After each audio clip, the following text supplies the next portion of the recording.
जन्म उत्तर प्रदेश के कानपुर में एक ब्राह्मण परिवार में हुआ। प्रेमानंद जी के बचपन का नाम अनिरुद्ध कुमार पांडे है। इनके पिता का नाम श्री शंभू पांडे और माता का नाम श्रीमती रामा देवी है। सबसे पहले प्रेमानंद जी के दादाजी ने संन्यास ग्रहण किया। साथ ही इनके पिताजी भी भगवान की भक्ति करते थे और इनके बड़े भाई भी प्रतिदिन भगवत का पाठ किया करते थे। प्रेमानंद जी के परिवार में भक्तिभाव का माहौल था और इसी का प्रभाव उनके जीवन पर भी पड़ा। प्रेमानंद जी महाराज बताते हैं कि जब वे 5वीं कक्षा में थे तभी से गीता का पाठ शुरू कर दिया और इस तरह से धीरे धीरे उनकी रुचि आध्यात्म की ओर बढ़ने लगी। साथ ही उन्हें आध्यात्मिक ज्ञान की जानकारी भी होने लगी। जब वे 13 वर्ष के हुए तो उन्होंने ब्रह्मचारी बनने का फैसला किया और इसके बाद वे घर का त्याग कर सन्यासी बन गए। सन्याली जीवन की शुरुआत में प्रेमानंद जी महाराज का नाम आर्यन ब्रह्मचारी रखा गया। सन्यासी जीवन में कई दिनों तक रहे भूखे प्रेमानंद जी महाराज सन्यासी बनने के लिए घर का त्याग कर वाराणसी आ गए और यहीं अपना जीवन बिताने लगे। सन्यासी जीवन की दिनचर्या में वे गंगा में प्रतिदिन 3 बार स्नान करते थे और तुलसी घाट पर भगवान शिव और माता गंगा का ध्यान व पूजन किया करते थे। वे दिन में केवल 1 बार ही भोजन करते थे। प्रेमानंद जी महाराज भिक्षा मांगने के स्थान पर भोजन प्राप्ति की इच्छा से 10 से 15 मिनट बैठते थे। यदि इतने समय में भोजन मिला तो वह उसे ग्रहण करते थे, नहीं हो सिर्फ गंगाजल पीकर रह जाते थे। सन्यासी जीवन की दिनचर्या में प्रेमानंद जी महाराज ने कई दिन भूखे रहकर बिताया। प्रेमानंद जी के वृंदावन पहुंचने की चमत्कारी कहानी प्रेमानंद महाराज जी के सन्यासी बनने के बाद वृंदावन आने की कहानी बेहद चमत्कारी है। एक दिन प्रेमानंद जी महाराज से मिलने एक अपरिचित संत आए और उन्होंने कहा, श्री हनुमत धाम विश्वविद्यालय में श्री राम शर्मा के द्वारा दिन में श्री चैतन्य लीला और रात्रि में रासलीला मंच का आयोजन किया गया है, जिसमें आप आमंत्रित हैं। पहले तो महाराज जी ने अपरिचित साधु को आने के लिए मना कर दिया, लेकिन साधु ने उनसे आयोजन में शामिल होने के लिए काफी आग्रह की, जिसके बाद महाराज जी ने आमंत्रण स्वीकार कर लिया। प्रेमानंद जी महाराज जब चैतन्य लीला और रासलीला देखने गए तो उन्हें आयोजन बहुत पसंद आया। यह आयोजन लगभग 1 महीने तक चला और इसके बाद समाप्त हो गया। चैतन्य लीला और रासलीला का आयोजन समाप्त होने के बाद प्रेमानंद जी महाराज को आयोजन देखने की व्याकुलता होने लगी कि अब उन्हें रासलीला कैसे देखने को कैसे मिलेगी। इसके बाद महाराज जी उसी संत के पास गए जो उन्हें आमंत्रित करने आए थे। उनसे मिलकर महाराज जी कहने लगे, मुझे भी अपने साथ ले चलें, जिससे कि मैं रासलीला को देख सकूं। इसके बदले मैं आपकी सेवा करूंगा। संत ने कहा, आप वृंदावन आ जाएं, वहां आपको प्रतिदिन रासलीला देखने को मिलेगी। संत की यह बात सुनते ही महाराज जी को वृंदावन आने की ललक लगी और तभी उन्हें वृंदावन आने की प्रेरणा मिली। इसके बाद महाराज जी वृंदावन में राधा रानी और श्री कृष्ण के चरणों में आ गए और भगवत प्राप्ति में लग गए। इसके बाद महाराज जी भक्ति मार्ग में आ गए। वृंदावन आकर वे राधा वल्लभ संप्रदाय से भी जुड़े। गीता का उपदेश अत्यंत पुरातन योग है। श्री भगवान कहते हैं, इसे मैंने सबसे पहले सूर्य से कहा था। सूर्य ज्ञान का प्रतीक है। आंख श्री भगवान के वचनों का तात्पर्य है कि पृथ्वी उत्पत्ति से पहले भी अनेक स्वरूप अनुसंधान करने वाले भक्तों को यह ज्ञान दे चुका हूं। यह ईश्वरीय वाणी है जिसमें संपूर्ण जीवन का सार है एवं आधार है।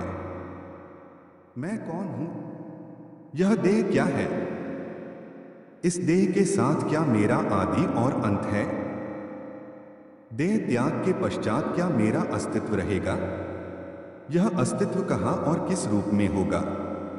मेरे संसार में आने का क्या कारण है? मेरे देह त्यागने के बाद क्या होगा, कहां जाना होगा?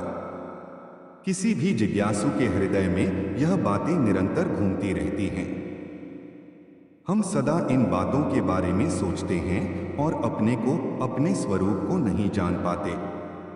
गीता शास्त्र में इन सभी के प्रश्नों के उत्तर सहज ढंग से श्री भगवान ने धर्म संवाद के माध्यम से दिए हैं।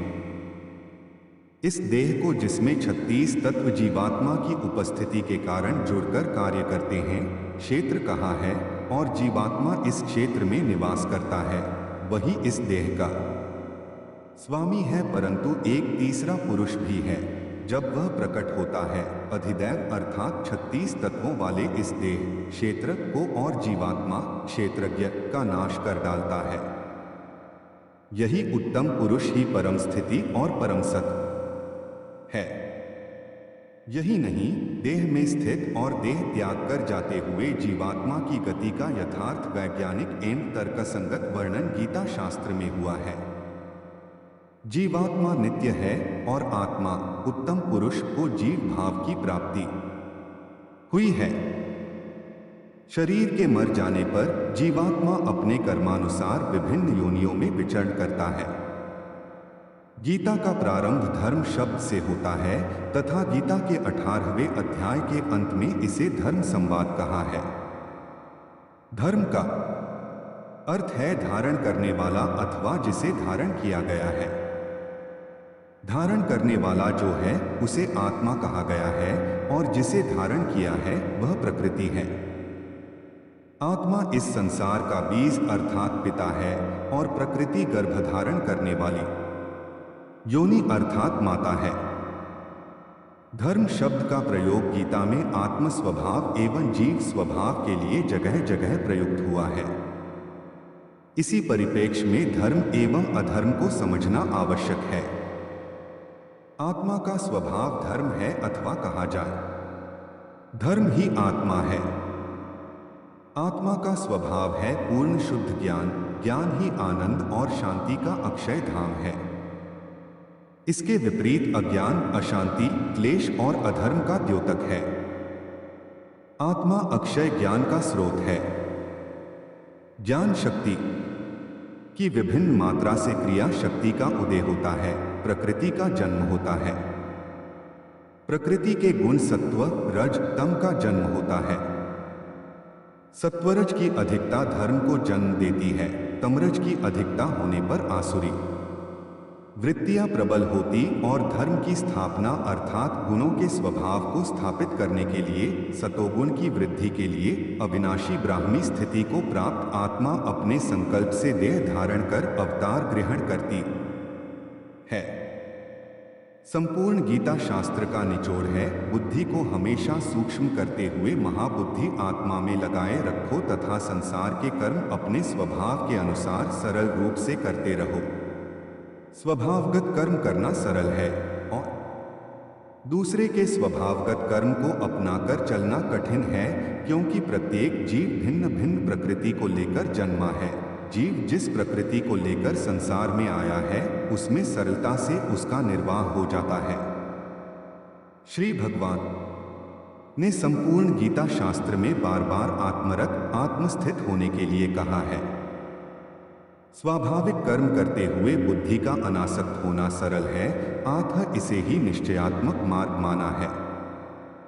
यद्यपि अलग अलग देखा जाए तो ज्ञान योग, बुद्धि योग, कर्म योग, भक्ति योग आदि का गीता में उपदेश दिया है, परंतु सूक्ष्म दृष्टि से विचार किया जाए तो सभी योग बुद्धि से श्री भगवान को अर्पण करते हुए किए जा सकते हैं। इससे अनासक्त योग, निष्काम कर्म योग स्वतः सिद्ध हो जाता है। संदर्भ बसंतेश्वरी भगवद गीता।